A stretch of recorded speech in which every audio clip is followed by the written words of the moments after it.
Et bonjour à tous, alors aujourd'hui on se retrouve dans une nouvelle vidéo et je voulais parler un petit peu d'une des dernières annonces de Microsoft concernant Windows 11. Donc en fait, qu'est-ce qu'a dit un petit peu cette annonce entre guillemets.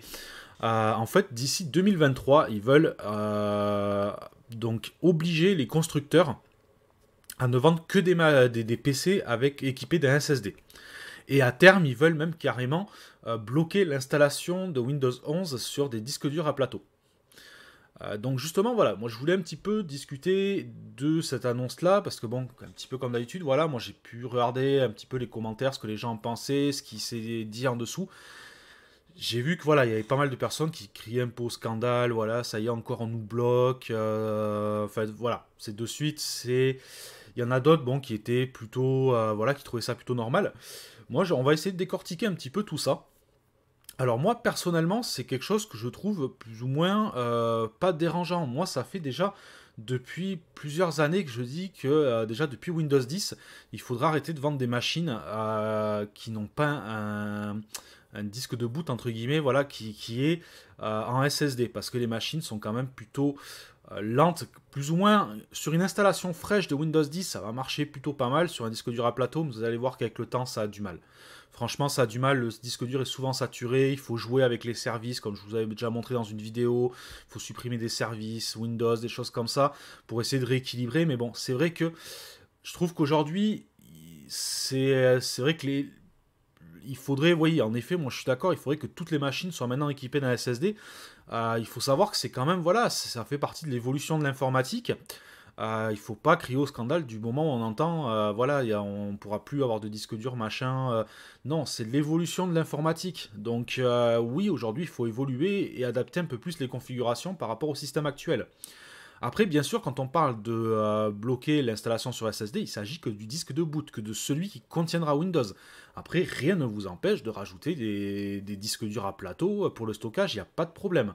C'est vraiment pour l'installation, pour le disque de boot. Donc dans un premier temps, comme j'ai dit, 2023, ça serait pour les constructeurs, et ensuite ils veulent donc bloquer carrément l'installation.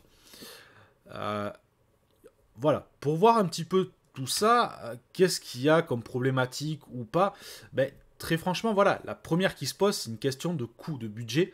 C'est sûr que le prix au giga sur un SSD est environ 4 fois plus cher. Donc grossièrement, au prix d'un disque dur 1 Tera, vous aurez qu'un SSD de 250 Go, voilà, en moyenne.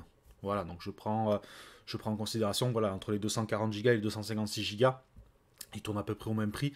Mais voilà, donc ça fait un coût au giga qui est à peu près 4 fois plus élevé. Donc ça, c'est vrai. Après, ce qu'il faut regarder aussi, c'est les besoins. Et les besoins, mais dans certains cas, il faut savoir que dans certains cas, les besoins en stockage ont baissé. Alors, bien sûr, là-dedans, je ne vais pas inclure les gamers ou les personnes qui vont faire beaucoup de montage vidéo, qui ont besoin de stocker beaucoup de vidéos. Et encore que, je vais vous dire, même ces personnes-là, souvent, moi, j'ai des clients qui font ça, qui travaillent avec un disque dur externe et qui, sur leur machine, n'ont qu'un petit SSD. Mais pour l'utilisateur standard, donc quand je dis l'utilisateur standard, c'est vraiment voilà, la personne qui ne fait pas d'utilisation spécifique de sa machine, qui s'en sert pour faire de la navigation internet, voilà, l'utilisation standard. Il faut savoir que les besoins en stockage sont plus bas qu'avant. Moi je le vois dans mes clients, j'ai des PC qui rentrent tous les jours. La moyenne de stockage, elle est aux alentours des 120 gigas. Les clients, ils stockent entre 80 et 120 gigas sur leur disque. Alors quand je dis stock, c'est vraiment système compris. Donc, moi, quand je fais une conversion SSD, c'est rare que je mette plus de 240 gigas. Mais parce que les besoins sont plus les mêmes. Pourquoi? Tout simplement parce que qu'est-ce qui se passe? C'est qu'avant, qu'est-ce qui prenait de la place? On stockait beaucoup de films, beaucoup de vidéos, beaucoup de musique, des choses comme ça qui prenaient de la place. Au jour d'aujourd'hui, tout ça, on le consomme en streaming. Donc les gens stockent très peu. Au final, qu'est-ce que vous allez retrouver sur un PC? Vous allez retrouver quelques documents et des photos. Voilà, c'est typiquement ce que vous voyez en moyenne sur un stockage de PC. Les documents, vous pouvez en avoir même plusieurs centaines, ça pèse rien du tout. Et les photos, c'est rare qu'on ait 200 ou 300 gigas de photos. Et après, encore une fois, dans ce cas-là, vous pouvez avoir un disque dur externe, il n'y a pas de problème. Donc, oui, c'est sûr que si on regarde encore une fois de quantité à quantité, oui, il y en a qui ont crié au scandale, ouais, on va se retrouver avec 4 fois moins, ou alors ça va être 4 fois plus cher pour le même stockage. Oui, mais il faut pas non plus regarder tout le temps les chiffres comme ça, vraiment bruts. Il faut regarder le contexte. Aujourd'hui, vous pouvez pas comparer un disque dur et un SSD. Un SSD, oui, c'est 4 fois plus cher au giga.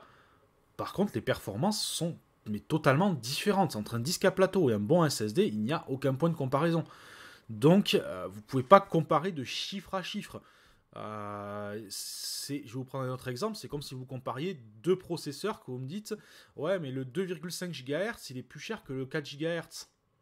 Et oui, mais bon, ça veut rien dire. C'est une question de quantité. Le 2,5 GHz, il peut être 4 fois plus puissant que votre 4 GHz. Ça dépend de plein de choses. C'est pareil entre le disque et le SSD. On ne peut pas vraiment le comparer. Certes, le prix au giga est plus cher, mais c'est pas du tout les mêmes performances. Et pour moi, le SSD, c'est une évolution. Pour moi, c'est normal que ça vienne à se standardiser. Au même titre qu'on a standardisé le disque dur SATA il y a quelques années et qu'on a abandonné le disque IDE. On est clairement dans la même chose.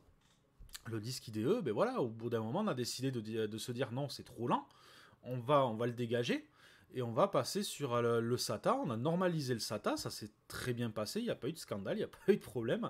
Aujourd'hui, avec le SSD, on est sur la même chose, on est juste sur une technologie plus récente et on veut, en fait, tout simplement préconiser ça. Après, voilà, ça c'est grossièrement, aujourd'hui, voilà, moi je trouve normal qu'on en arrive là, et puis, comme je vous dis, rien n'empêche, vous êtes gamer, vous avez besoin de stockage en plus, vous pouvez mettre un disque, deux disques, trois disques en plus dans votre tour, il n'y a pas de problème, c'est pas bloqué, c'est que pour le disque de boot. Après, moi, par contre, j'ai quand même une petite interrogation sur quelque chose.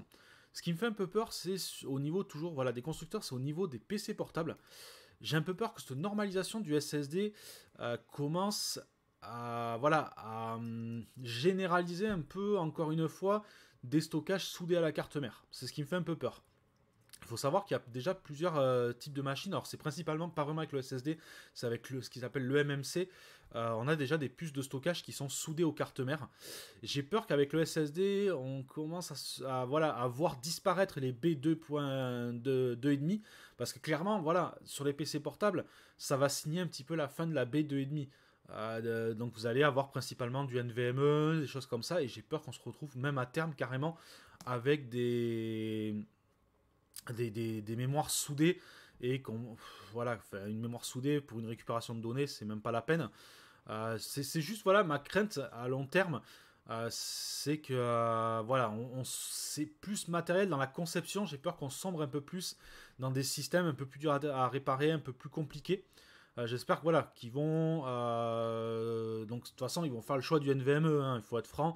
Niveau constructeur, c'est rare que vous ayez un SSD en 2 pouces et demi. Généralement, tout constructeur qui fait du PC portable avec déjà un SSD d'origine, c'est du NVMe, enfin, ou du moins ou des équivalents. Mais c'est rarement du 2,5. C'est dommage parce que là, ça risque de se perdre un petit peu. Et en effet, pour certaines personnes qui ont besoin d'un peu de stockage, là, ça peut être problématique pour la peine parce qu'on ne pourra pas forcément rajouter de stockage en interne sur la machine autre que par du SSD. Et bon, là, je suis d'accord, celui qui a besoin d'un Tera en NVMe, bon, c'est quand même pas donné. Donc, c'est plus, voilà, côté matériel, on va voir un petit peu ce que ça va donner, mais j'ai juste peur qu'on sombre vers, bon, c'est quasiment sûr, on va sombrer vers la disparition de la B2 pouces et demi, ça c'est quasiment sûr.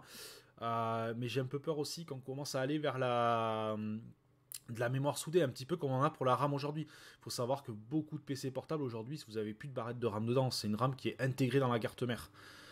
Donc ça, quand ça tombe en rade, c'est un peu galère. C'est voilà, c'est le côté un petit peu, on va dire, un peu problématique sur sur les conceptions et voilà. Après, il faut bien intégrer parce que moi le commentaire vraiment que j'ai vu le plus c'est voilà les personnes forcément qui connaissaient un peu moins en informatique, c'est ceux qui râlaient le plus en disant mais voilà ça veut dire qu'on va se retrouver au même prix, on aura seulement 240 Go alors qu'avant pour le même prix on pouvait avoir un Tera. Oui mais voilà, moi j'insiste bien sur qu'on peut pas comparer un SSD et un disque à plateau, c'est pas comparable, les performances sont pas les mêmes et oui la différence de prix est justifiée.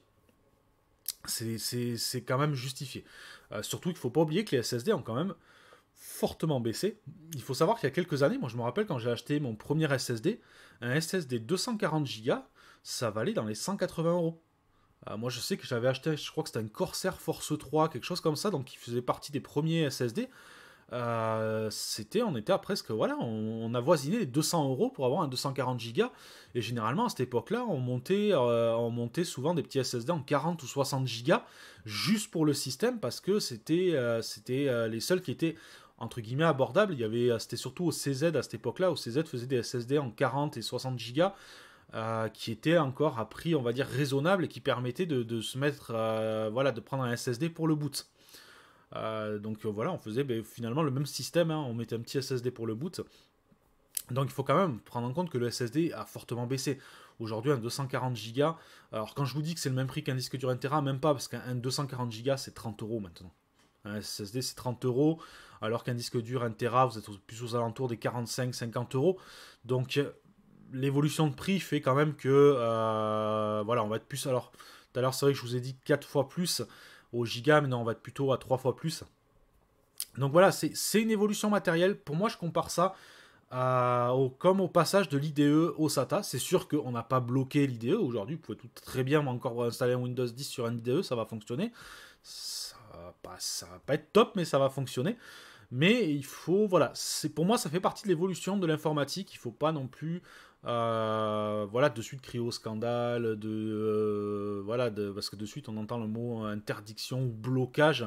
Donc non, non, moi je trouve que c'est quand même plutôt positif et j'ai même envie de dire il était temps que ça arrive parce que au niveau des constructeurs, moi je vous dis vendre des machines qui ont encore un disque à plateau, c'est vraiment dommage. Vous avez une machine neuve mais qui va être lente, il y a peut-être même des chances que si vous aviez un Windows 7 sur une autre machine avant, que vous vous retrouvez avec un PC neuf, que vous allez trouver encore plus lent que votre ancien PC. Donc c'est un petit peu dommage. Donc voilà un petit peu là-dessus, je voulais un petit peu y réagir. Donc n'hésitez pas comme d'habitude hein, dans les commentaires. Et quant à moi, je vous dis à une prochaine vidéo. Allez, ciao ciao.